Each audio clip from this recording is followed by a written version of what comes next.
aimed at bridging the gap between generations, how we view the world, how we live it, and hopefully what we can learn from each other. My name is Taylor Gibson, and I'm joined with Jeff Byford. And today is our first podcast, a very, very special thing here. And to kind of give the people what our podcast is going to be about today, we're going to be talking about young voters, some numbers in there, and kind of the trending influence that social media has had on young voters my age and the younger generation growing up. But first, I want to start my podcast a little bit of fun. I want to teach some slang words here. We have one per episode, okay? And we're going to start here with you.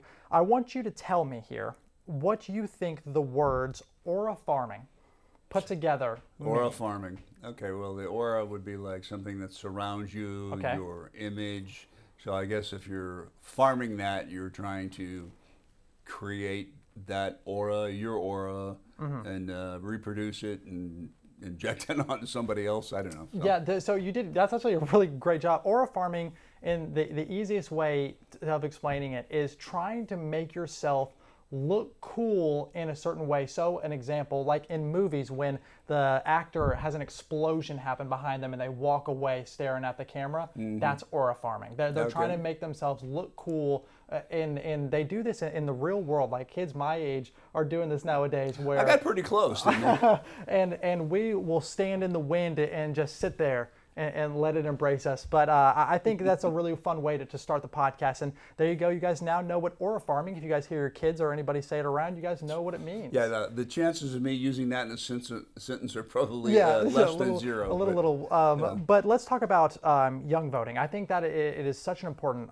for people, a little tidbit about me is that in college I studied history. I'm a real big history nerd. And so looking over the trending of young voters over the last, I'm going to say 3 election periods, 2016, 2020, 2024, we saw a dip in 2016. And I almost, when I think about the time of me growing up, that was my freshman year in high school.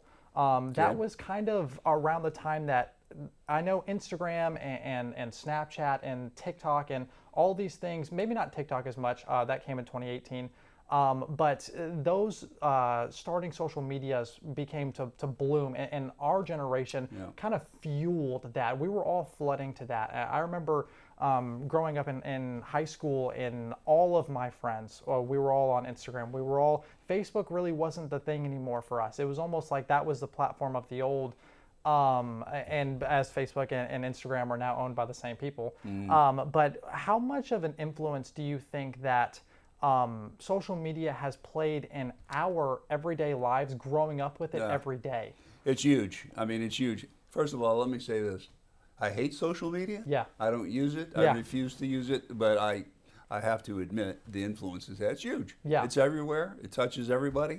They all want to be a part of it, but I don't think it's used in a proper manner for the most part.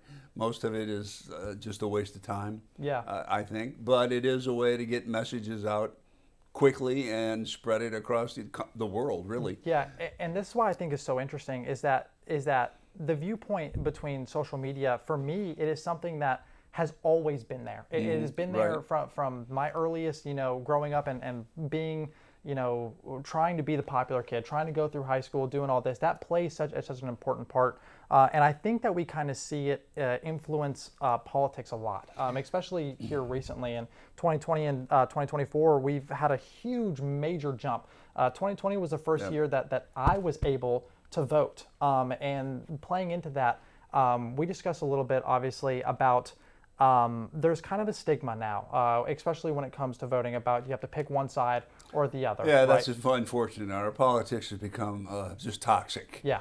And that is the way it is. Pick one or the other, and then there's no room for the other person's point of view. Yeah. That's the way most people look at it now. It's like a war. Yeah. It's not like, I'm a TV guy. I grew up in the 60s, the era of Kennedy, unfortunately before the assassination. But there was room for debate and back and forth. At that point in time, the two parties basically had the same opinions or thoughts on the outcomes they wanted to get to. They just differed on the way to get there. Now they differ on the way to get there, but they also differ on the end of the journey. Yeah. Everybody just wants different things. Yeah. And if you don't believe what I believe, you're the enemy. Yeah. You're not just somebody with a different point of view. You're the enemy, and that's fueling our politics now, and it's unfortunate. It's really toxic. I've talked to many politicians, and I've asked them that very question. Do you think our politics are toxic? And they went, yes, it's exhausting. And somehow we have to get back to a reasonable platform where we can exchange ideas.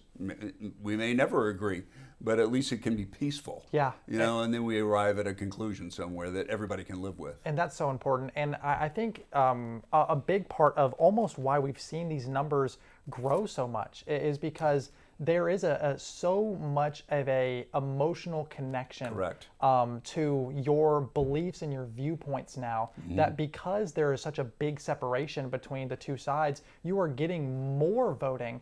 Right. But necessarily, is it the way of the world that we want to live in getting more voting? But we're so diverse, it is almost like I don't know if that's really worth it. Well, it's I don't know if I want to call it's the anger and it's the emotion. I almost said hatred. I don't know if that's quite right, although it's close. I would say anger, yeah. Anger's a good word. Anger and emotion is driving people to the polls because they want to beat the other guy. I mean, they don't want to just have a good election. They just want to beat the other guy. Yeah. That's the goal. And it's unfortunate. I mean, it's the whole thing is regressed, I guess, from the time when I took civics in 8th grade, which I don't even think they teach anymore. Very true, and I that's something too that when I was going through high school, I did not have a civics class. I went through all my histories, American history, Louisiana history, and it wasn't until my freshman year of college that I really had a civics class. Now, I took AP Government my senior year, but even that it's not the same. No. And so that is such a critical point in the schooling system where, like you said, you were learning these things in the 8th grade. 8th grade, yeah. And whenever I was growing up in the 8th grade, I'm almost positive, it may be different now, but I was learning Louisiana history in the 8th grade. And so that's such a different thing, as well as another huge difference here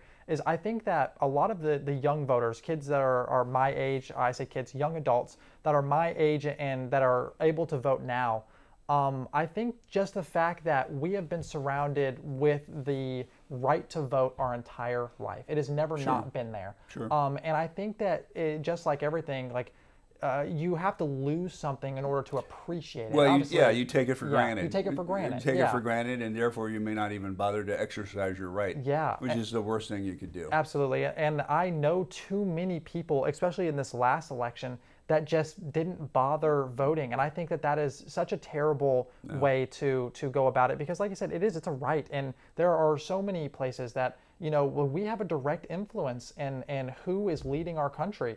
And I think that every single person should exercise that. And it's critical. And also, I mean, the hatred of Trump, I mean, let's face it, it's out there. Everything the man does creates a new wave of animosity.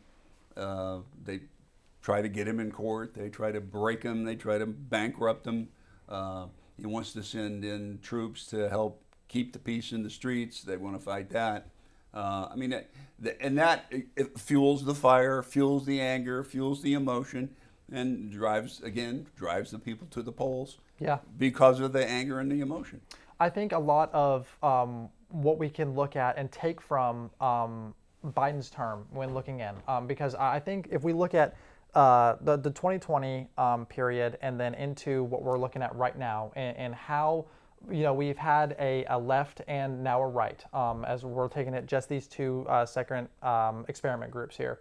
You look at the way social media is treating each of these two, right? And I think a lot of the social media, and if we're just being honest, a lot of the social media that was highlighted around Biden was his failures. His old age was a very big thing that happened. When the viral video of him falling off of the bike, things like that were so incredibly populated around those things on social media to try to make him look bad, right? And I think that that is also now happening with Trump as well, just in different ways. He's not falling off of bikes and things like that, so people aren't making fun of him, but they are obviously tearing him down on social media constantly. and it is a thing. But What do you think the future? Because I think that while social media has been used and around young adults my age, it has been brought up. Where do you think this goes? Do you think it gets worse before it gets better? It's not. Yes, the toothpaste is out of the tube. I mean, social media is not going to go away. It's just going to grow. AI is going to come into the picture. Yeah. I feel that scares me. Yeah. Because pretty soon we're just not going to know what's real and what's not real. And I mean, in the last, I think, the 2020 election, I think it's pretty much been proven now, and that some of the social media platforms did censor content from the right. They've admitted it now. Some of them have. So they're going to have to come, whatever that algorithm was that allowed them to do that, they're going to have to come up with another algorithm that will help discern what's real and what's not real in terms of AI. Yeah. Because that stuff is getting so good, it's getting you cannot scary. tell the difference. So just in the last week of filming this podcast, it will come out on Friday, there has been a new AI that is released for the public. It's called Sora, and it's called Sora AI, and it is completing full animation, like movie level animations, that animators that get paid every day, have learned, went to college, and this thing is spitting it out in minutes, and it is unbelievable. And the art on it, which is so scary, looks so well done, and it's getting to the point now where, like you said, it's going to get in the next, almost in the next term that we have, where the next presidential term, it is going to be at a point where there has to be some sort of algorithm or something that can tell people, because it's inevitable that there's going to be an AI video of whoever is going to be running for president or whoever is going to be coming out of something blasphemous, something crazy. Yes, I've already been fooled by. This has to do with one of my favorite basketball players, but it was the Miami Heat and Tyler Hero and Jimmy Butler, and Jimmy left the team under some crazy circumstances, and then this video came out of Tyler Hero going off on Jimmy Butler, and I went, I can't believe he would say something like that. Yeah. And I brought it up to Alex Anderson, our sports guy, and I said, "Do you believe Tyler Hero would say that?" He said, "Man, that can't be real." And we looked at it a little more, and he figured out that it was AI. It was AI. I couldn't tell the difference. Yeah. And that's basic stuff, basic and that's AI. human level stuff. Yeah. And that is just it's crazy to me. And I think that social media wise, I think that though, I have hope that I think that we're getting through a tough time, and I think that is a tough time right now because the young adults are all being faced with their first real dose of life right now, and we are learning about taxes and mortgage rates and different things like that. Those things are starting to become important to us, so we care a lot more now, and I think that the more that we see and we understand that we are almost destroying ourselves with this, I think that that is when the turning point will come. And I think that we'll get back to a point where debates can be, I understand a debate has to be, but it can be peaceful again. Well, you didn't mean to do it, but you just you let out a key phrase there, and that's turning point. And Turning Point USA with Charlie Kirk. The work he did during the last election helped to sway the attitudes and opinions of a lot of young voters on college campuses all across the country. Yeah, and that's another thing that we have to sit and understand as a country, that the assassination attempts is unbelievable, and it is something that you just, no matter what side, and we talk about sides, like no matter what side you're on, death is not an option. No. It's just not. It's not an option. It's not. No debate ever is won by that extreme, and it's just. Well, it's people crazy. are so cavalier about it now. It's amazing. I mean, I was a kid when President Kennedy was assassinated, and the country came to a standstill. I mean, nobody could believe it.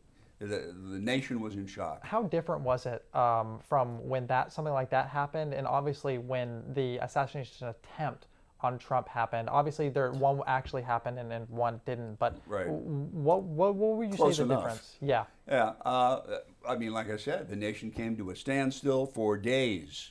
For days, everything around the case was on television. I mean, every little thing for like 24/7.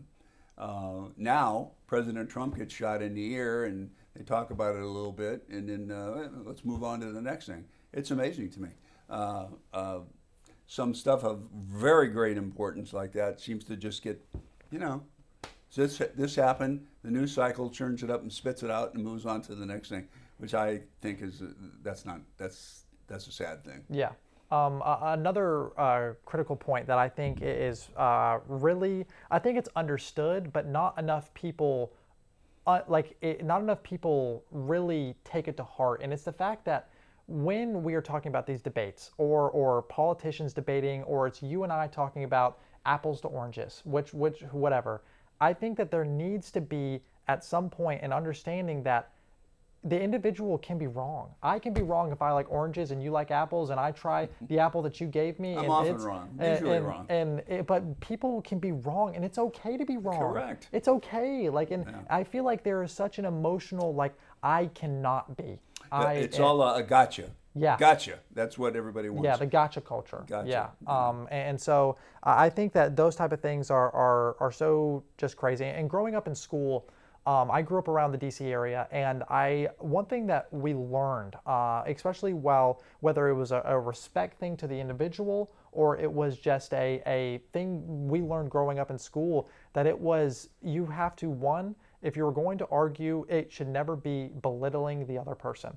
Especially when we're talking about points, right? If I like Michael Jordan, you like LeBron, we can talk about that and discuss whatever it is, but never should you belittle someone. No. You have to have your reasoning for your opinion, whatever your opinion is. You have to support it with some facts. Yes. You can't just support it. You can't just say, I believe this, therefore it's true, and you have to believe that too. Otherwise, you're a whatever. Yeah, you're just wrong. And we're just going to fight about it. Yeah, and there's no conclusion. There's no. Yeah. How much of that do you see happening in right now in the world that we live in? That's our way of life now. Yeah. In terms of politics. Yeah. I mean, there doesn't seem to be much middle ground. That's a sad thing. How do we get to the middle ground, though? I don't know. Yeah. I don't know. I've asked several of our lawmakers and politicians, and they don't know either. Yeah. So the best you can do is just forge ahead and try to have patience, and it starts with us. Be willing to accept the other person's point of view. Yeah. Again, support your argument with your facts. Yeah. You can't just support it with anger and emotion that we talked about. Absolutely. That gets you nowhere. Absolutely. Other than angrier and more emotional. So you have to have your facts. Yeah. Both sides can present facts. If both sides can do that, I think they can have a civil argument, and they may never end up agreeing, which is okay. Yeah. But just be civil about it. That's another thing that I think is so important, especially when we're talking about this, is that when we look at social media, and I like to think about how much I'm on my phone in general. I am on my phone a lot, and I know it's not healthy. That's not a good thing. It's not a good thing, but when you're on there and you're seeing that political stuff on social media, which whether I'm scrolling on TikTok or I'm scrolling on Instagram, and I'm constantly seeing that, do you think that is starting to play? Sure. Do you think it's the advertising of that is playing a much larger role now? Well, the rhetoric, the constant rhetoric, the drumbeat of the rhetoric, of course people get influenced by that. They hear it, they believe it, and they try to live it then. Yeah. So, man, when I was a kid, you didn't see this kind of stuff on television. That didn't exist. You would have interview programs, you would have Meet the Press, civil, calm interviews were on there. Now it's just who can shout the loudest and try to come up with a hot take and beat the other guy down with it. And yes, that type of rhetoric is very influential. Yeah, and so obviously going over everything we just kind of covered, I think the world just needs some peace. I think that we just, the individual just needs some peace, and it is okay to be wrong, and it's okay to hear someone else out. You just respect the other person. Make your argument, respect the other person, and be an adult. That's Absolutely. It, right? Absolutely. Ladies and gentlemen, this has been the first episode of The Bridge. If you are enjoying our content, make sure you guys hit that like and subscribe button. Thank you guys for watching, and we will see you in the next one. See you.